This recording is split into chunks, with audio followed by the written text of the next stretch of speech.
রমজানে নিত্যপণ্যের বাজার স্থিতিশীল রাখতে সাশ্রয়ী মূল্যে পণ্য বিক্রি করছে trading corporation of Bangladesh TCB. তবে ক্রেতারা বলছেন চাহিদার তুলনায় সরবরাহ এবং পরিমাণ কম।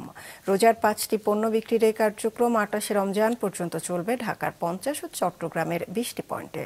স্মার্ট কার্ডধারীরা বিভিন্ন ওয়ার্ড থেকে পণ্য নিতে পারছেন, আর কার্ড নেই যাদের তারা লাইনে দাঁড়িয়ে ট্রাক থেকে এসব পণ্য কিনতে পারছেন। টিসিবির পক্ষ থেকে জানানো হয়েছে, স্মার্ট ফ্যামিলি কার্ডধারীদের মধ্যে ভর্তুকি মূল্যে পণ্য বিক্রি চলমান রয়েছে।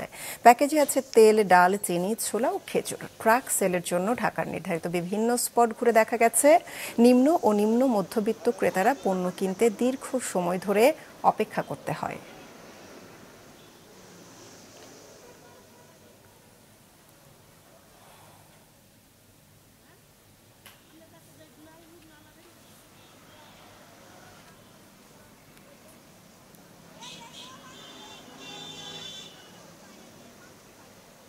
আমরা তো গরিব মানুষ, মাসে 2বার দিলে তো ভালো হয়। এক মাসের যে 2 লিটার তেল দেয়, 2 লিটার তেলে তো আমাদের হয় না, কথা বলছেন না।